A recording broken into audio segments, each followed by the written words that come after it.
Ang dami naming ganap sa buhay.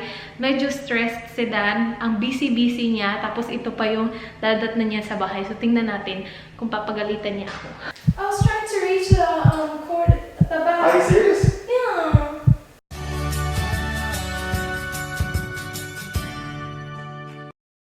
Hello guys! Good afternoon! Happy Thursday! Thursday tayo ngayon. Hindi ako nag-vlog kahapon, though hindi niyo siya mapapansin kasi marami akong nakastock na vlogs. So meron pa ding vlogs everyday kahit na nagre-rest ako. Well, yesterday I didn't rest. I took care of my visa! It's all done! Nasubmit ko na siya guys. So that's like all done. Now, after ko siya ginawa kahapon, naisip ko, oh yeah, yung passport ko pala kailangan ko siyang i-renew. So, I'm working on my passport renewal. It shouldn't be hard.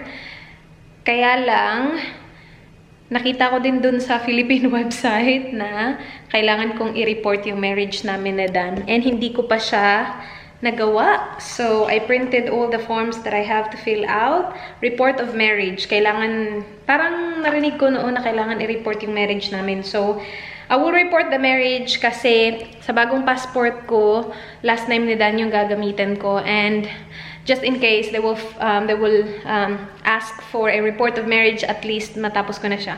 So that's what I'm currently working on. Madali lang naman siya guys kung report of marriage lang. Kaya lang yung amin kasi, we've been married for mag 3 years na ngayong April.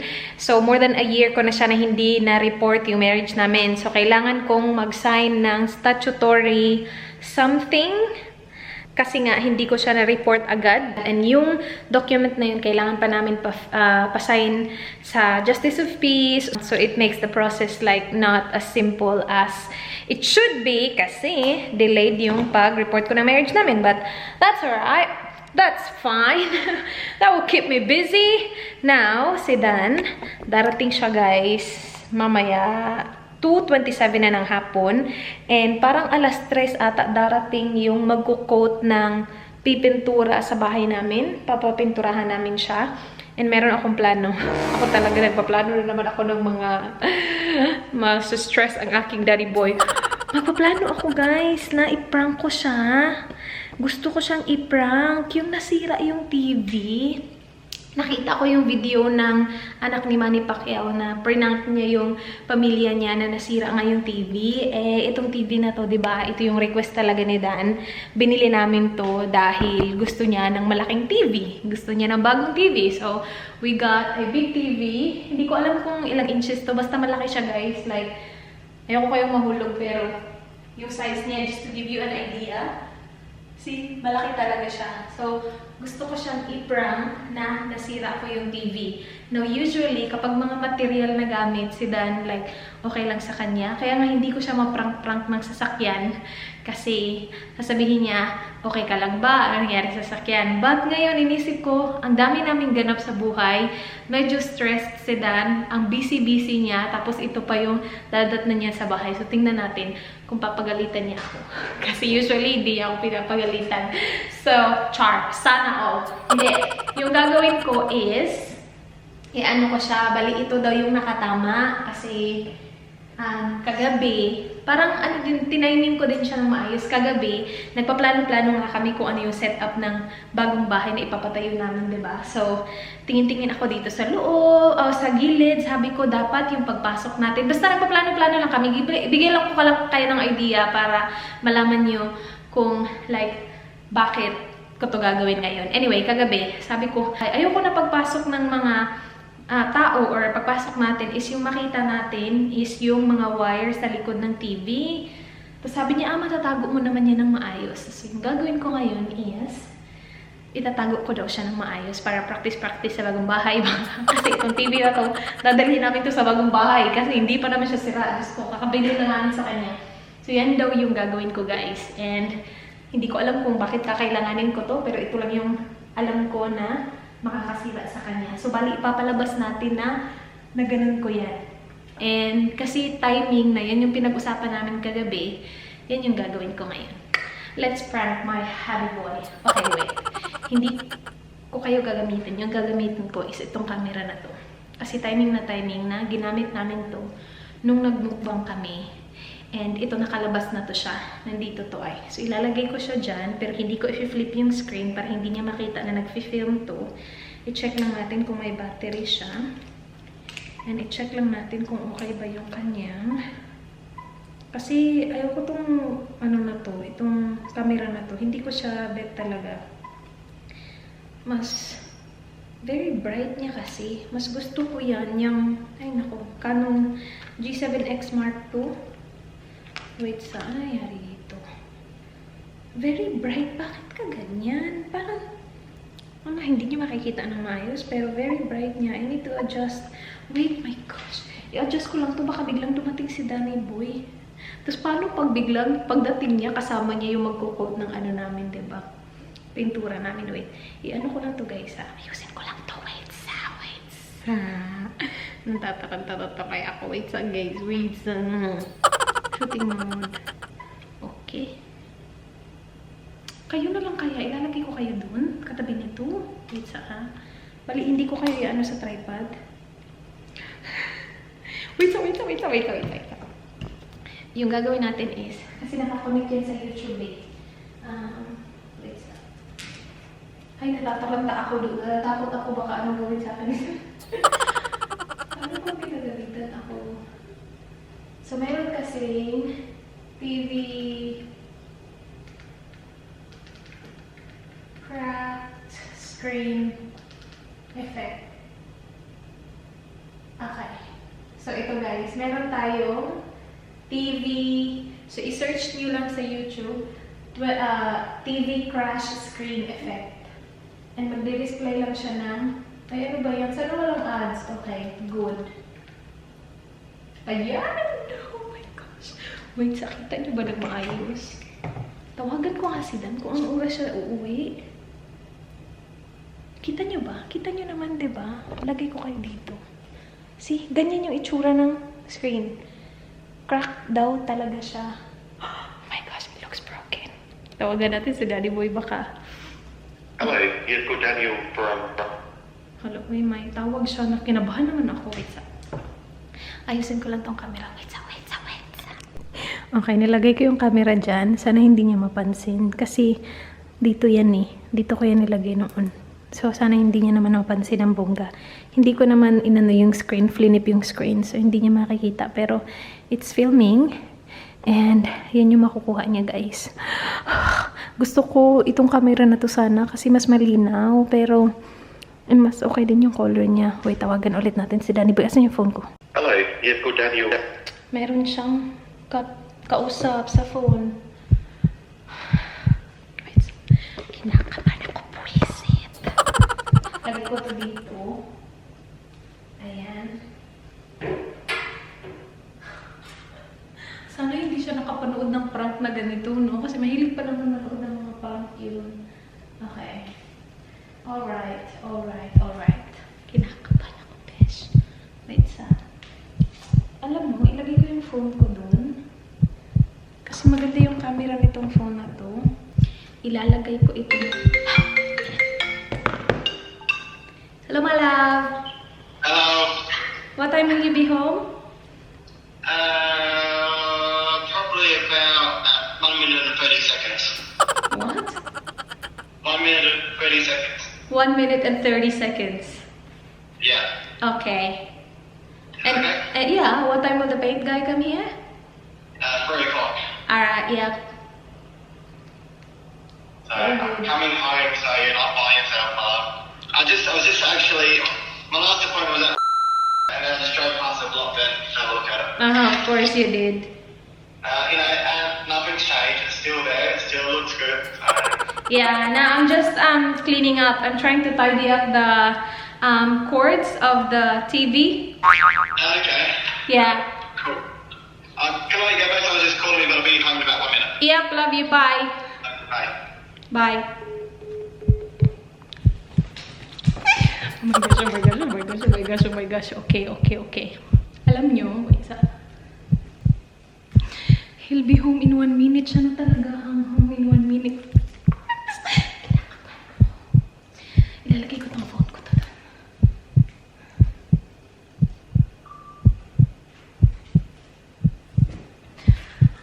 guys, nandito na siya. Naririnig ko yung yung roller door. Nilagay ko yung phone ko doon.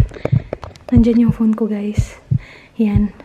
Para hindi halata ba? Parang nilagay ko lang siya dyan. Char, hindi halata. Hindi ba halata? Wait sa. Okay, nandito na si Dan. Kinakabahan ako, shit.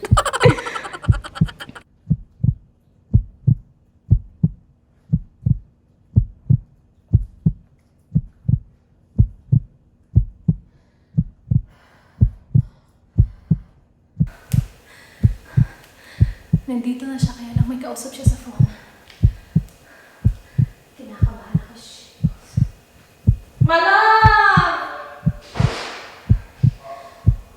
Malam! I broke it! What did you write? Aww. I don't believe you. I think you're pranking me. No, the TV! I think you're pranking me. No? No. You're pranking. It's not broken. It is. It's not. It's not. Yes, it is. No, it's not. What do you mean? I was trying to reach the cord at the back. Are you serious? Yeah. Are you serious? Yeah.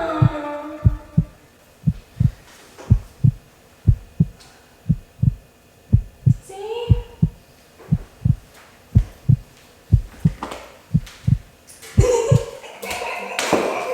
Don't worry. Hey, look, Brian. Where's the camera? There it is. There it is. Hey, you got that on there? I don't believe it. Right.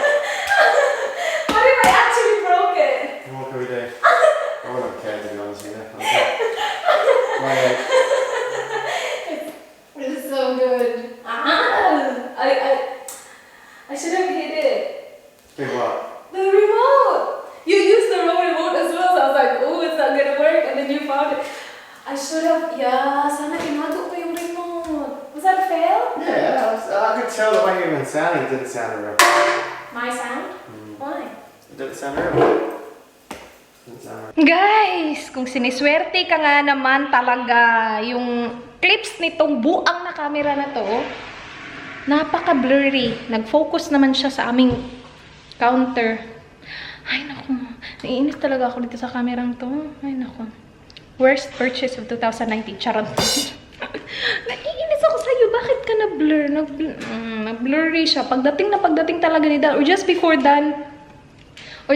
pagdating na Dan, nag-blur siya. It's very blurry, my love, the other one. Buti na lang talaga, nag-film ako sa phone. Pero walang kwenta tong buang na to ay. Ay, nako.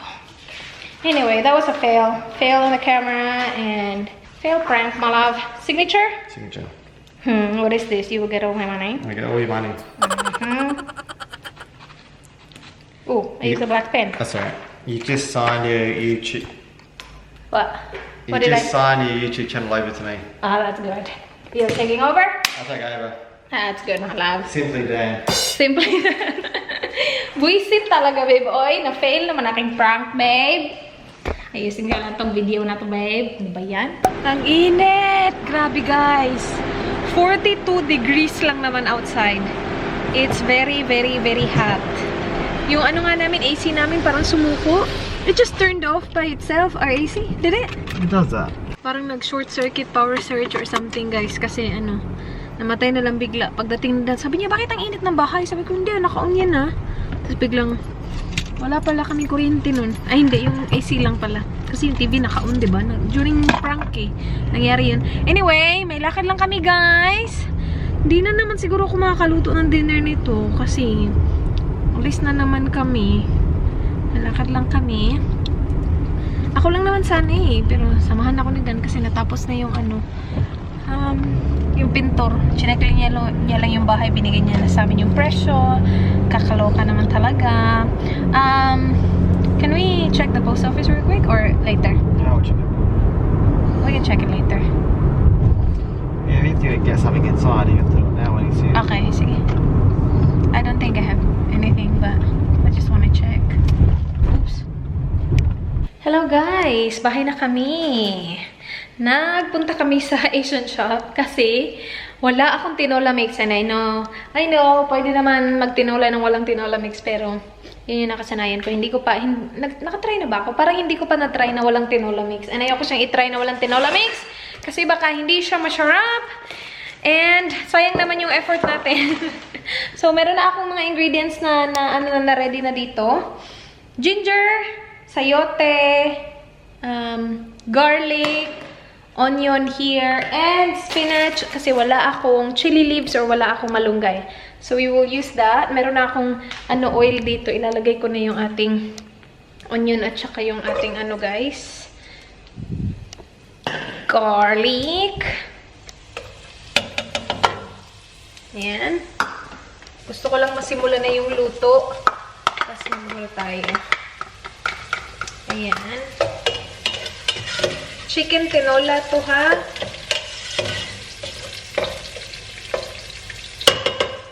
And alam niyo ba, pinapanood ko yung vlog ko na ginawa ko siya kasi hanggang ngayon hindi ko pa din siya gamay. Vlog. Hindi ko alam kung kailan pa ako gagawa ng tinola ulit. So, ito na lang yung gamitin natin kasi madali siyang masira. 31st of August siya ma-expire. Next luto natin ang kaliri. Alam niyo ba, hindi ko naman pala kailangan na ng tinola mix. Pinanood ko yung video and hindi ako gumamit ng tinola mix noon. Ewan ko ba, oy, sa akin. Anyway, mag-haul tayo kasi nagpunta kami ng Asian shop para bumili ng tinola mix.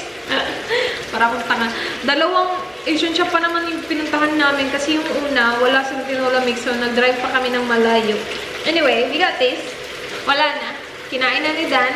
Meron pa natira pero konti na lang. Masarap to. In fairness. Yung pinuntahan namin is meron siyang mix ng Chinese, Korean, at saka Filipino. So, like, Asian shop talaga siya.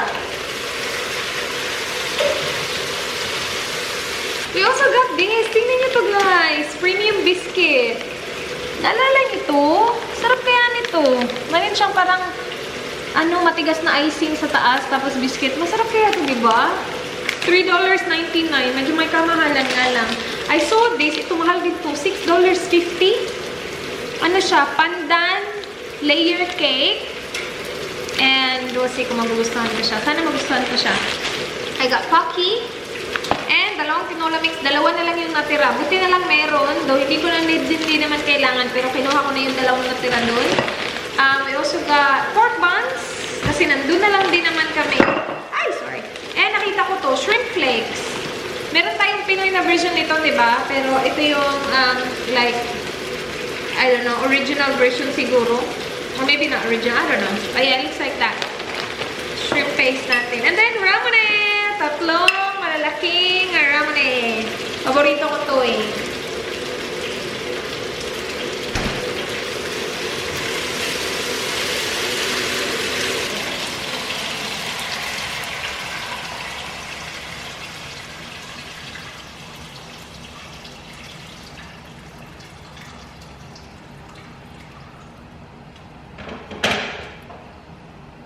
Yan yung ating tinola, guys. Nilagyan ko siya ng tinola mix, kaya ganyan yung kulay ng sabaw. Kasi sabi ko, nag-spend tayo ng time bumili ng tinola mix. So, gamitin natin. And meron ako hinahanap na langaw kanina. Hindi na natin siya papatayin kasi kumakain na tayo. Alam mo yun, yung biglang lumalabas sila kapag hindi mo sila hinahanap. Pag hinahanap mo sila, hindi na sila lumalabas. May nakapasok na isang langaw. Kain tayo! It's not the best meal for this weather, but it's alright. Tastes good, babe. Is it good? Yeah, it's good. That's good. Ang init kasi, daw naka-on yung AC namin kasi sobrang init talaga, hindi kaya ng ng katawan. Sobrang init. Uy, ang basa naman ng rice. Rice is wet, my love. Rice is really good. Siya yung nagluto ng rice. Guys, maaga pa. Pero I will do my best na matulog ng maaga. Kasi ilang gabi na talaga kaming hindi nakakatulog ng maaga. I know si Dan hindi natutulog ng maaga. Pero ako, I'll do my best. Kasi sobrang aga pa namin bukas. May lakad na naman kami. Tingnan nyo naman yung nangyari dito. Siguro hindi siya klaro. Pero, plinansya ko siya. Nag-steam ako. Ginamit ko yung steamer kasi Tinatry ko talaga na gamitin siya lagi para masanay ako sa kanya ba kasi hanggang ngayon hindi pa ako sanay sa kanya. Anyway, ginamit ko yung steamer. Tapos pagdating na dito sa baba na part, hindi ko ipapakita kasi wala na akong shorts. Magpapalit na sana kasi ako ng pantulog. Hindi siya nasi-steam ng maayos. So sabi ko, gamitin ko na nga lang yung iron. Nag-iron ako dito sa part na to. Ayan, kumulubot siya. Tapos ngayon tumigas na siya kasi hindi na, wala nang init. Pero gusto ko na matanggal na lang siya. Sabi ni Dan, hindi din naman obvious. Parang kung hindi mo sinabi, hindi ko nga mapapansin. Siguro ayan ko na lang siya dyan. Yung EST, hindi ko siya nagalaw kasi nga dito ko yung nauna yung nasunog. Hindi naman siya nasunog, na-melt. Hindi nasunog, nag-melt ng konti. Tapos biglang gumanon siya. Ano yung ganun siya? Gumanon siya. Kumulubot. Anyway, magsi-skincare lang ako, guys. And I don't think magmamask ako ngayon. Pahinga na ako sa mask kasi naubos na yung inuubos ko na ceramide. So, wala na yun. Kailangan ko na naman mag-accumulate ng ilalagay ko dun sa bedside. Pero huwag muna ngayon kasi gusto ko matulog na. Anyway, skincare lang ako. Yun na yung vlog. Sana guys nagustuhan niyo yung vlog. Please like this video if you did enjoy. Please subscribe if you haven't already. I hope to see you guys soon. Be good. Good night, guys. Bye. Mwah.